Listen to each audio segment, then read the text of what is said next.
Hey Scrappy friends, it's Audrey and I am super excited to bring you the 2020 version of the Summer Scrappin series. Today my guest is one of my favorite scrappers. I know I say that about all of them, but they truly are. Her name is Laura Alberts. Please go check out her channel and video below. I am so excited to be doing this series again this summer. I was hemming and hawing about it, but you know what? I just love it too much to not do it. So here we are. So I am using some products that I recently got from Altenew, and I love this stencil. And I used it on a recent page. Let's see, what video number was that? Maybe 250, my video 250. And I'm going to use it here in a different capacity as a background. I think on my last page I kind of used it to make some shapes for my pages, but I'm kind of using the same colors. I'm using teal and green for my background here, and I'm going to add a little bit of yellow in. So these are my Distress Oxides. I've already, I think, gessoed the background of this paper. Maybe I didn't. I usually show it if I gessoed. I guess I didn't gesso the background. So I'm just going with my ink right on my background, and I'm using my my blending tool. And you know, like the lines of this stencil don't match up like from one edge to the next. That totally doesn't bother me. I mean, you know, nobody is going to really know that and look that closely to see that your lines don't line up. When I do put the stencil on, you can see like this time when I put it on at a little angle. I try to maybe line up a couple lines if possible, but you know, it doesn't have to be perfect. And that's kind of the good thing about, you know, mixed media is that, especially when you're kind of going for a little bit of a messy or blended look, it doesn't have to be perfect. And by the way, anybody who would look at those lines and criticize you for it is not your friend anyway. So you know, you don't have to be you know, super perfect here. Okay, so I love this combination of greens and blues. Yeah, this teal is just such a pretty color. I think it's my most scrapped color. Now I'm going to go over this a little bit with some kind of orangey yellow. And notice I'm not using the stencil now. I'm kind of just filling in some of the lines in the background, you know, that were under the stencil, just to kind of give them a little bit of yellow color. And I'm just going to blend here. And I really love how this looks. So pretty. And I love the brightness. I mean, it already feels like summery to me, especially with the addition of the yellow. Okay, so I'm going to go over this with a little bit of water because you probably know that those Distress Oxide inks react with water. But because I didn't gesso it, I think that it didn't react as well with the water. But when you see the close-ups, you can kind of see some of the watery splotches, and that's the look I really like. Okay, so there's my photo, and I love this photo of me and my son from last summer. Just those super bright sunny days. You know when you're taking photographs in the sunshine and it's just so bright, like you can't smile, you get that weird squinty, my face is in the sun smile. So I just said, put your hand over your eyes, and we just did it at the same time. It just looked so cute. So, so yeah. So this is I just love this cute little photo, and I'm gonna scrap it.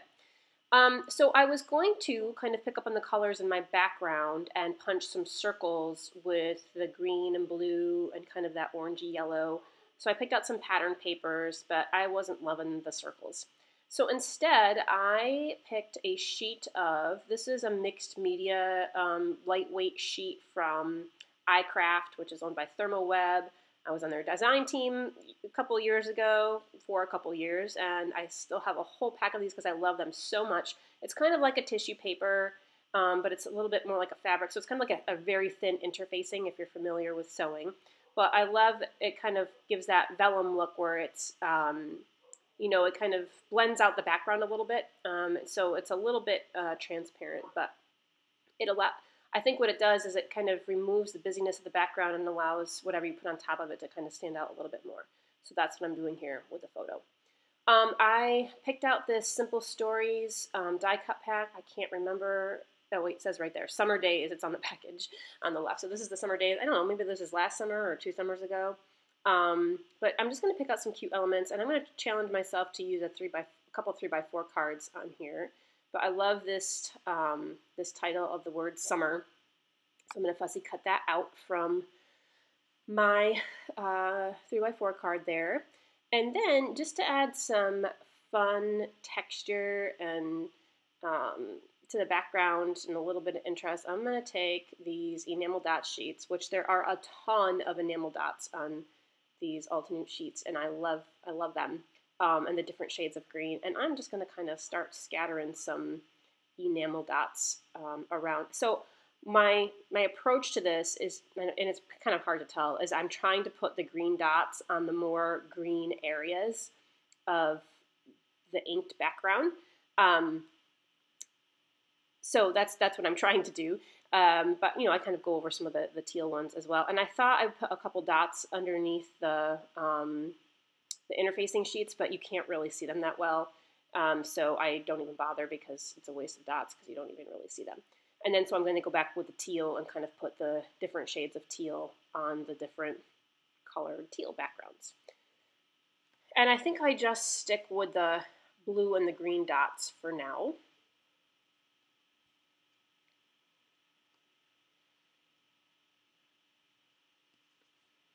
So I'm going to kind of speed this up here because it's literally just me putting enamel dots on forever. So I get that covered.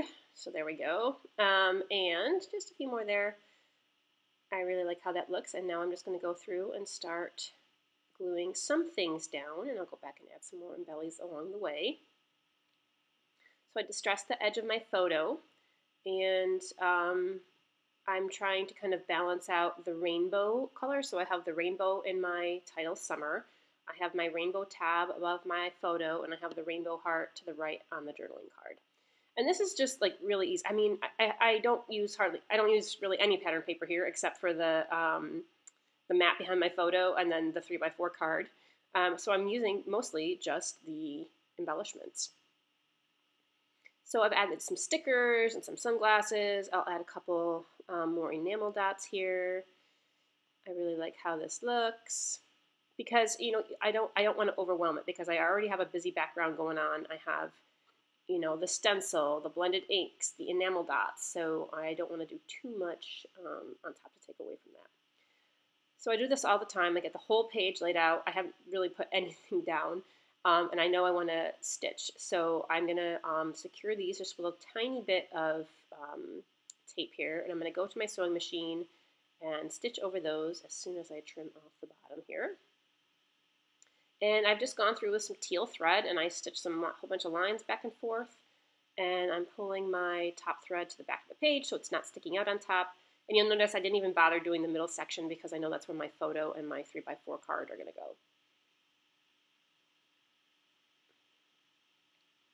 I will use some craft foam to pop those off a little bit, give them some height. And I always use my tape runner to glue my foam down because the liquid glue just takes so long to dry on that foam. I think the foam just kind of absorbs it. So yeah, I like to use my tape runner for that. My embellishments, some of the ones that whenever I stick them like behind a card or behind a piece of paper, like the Sunny Days one where I'm not using the whole thing, I just trim off the bottom. Sometimes you can use those extra pieces, but it makes them fit better, I think, if you trim them.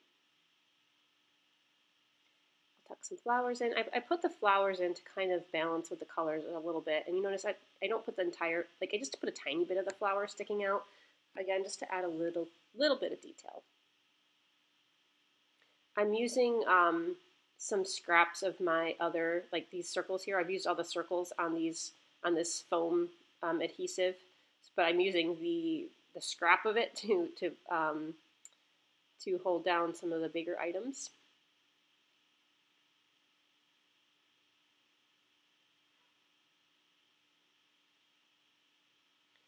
And I'm just going to glue the summer title down. I thought about trying to pop that off, but yeah, that was going to take a little bit of time.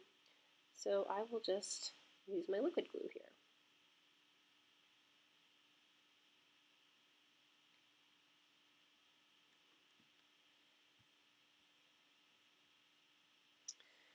So we're coming to the end here. I don't really add too much more. I really love all of the texture and fun pattern I have here in the background. I love using stencils and inks to create backgrounds. Not that I don't have enough pattern paper that I could use, but you know, the technique is fun to try.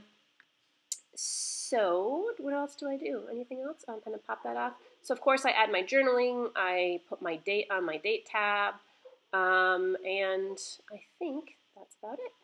So there is the finished page. And I love how the middle kind of blends out, and yeah, you can really see the pattern on the sides. So here's a few close-ups.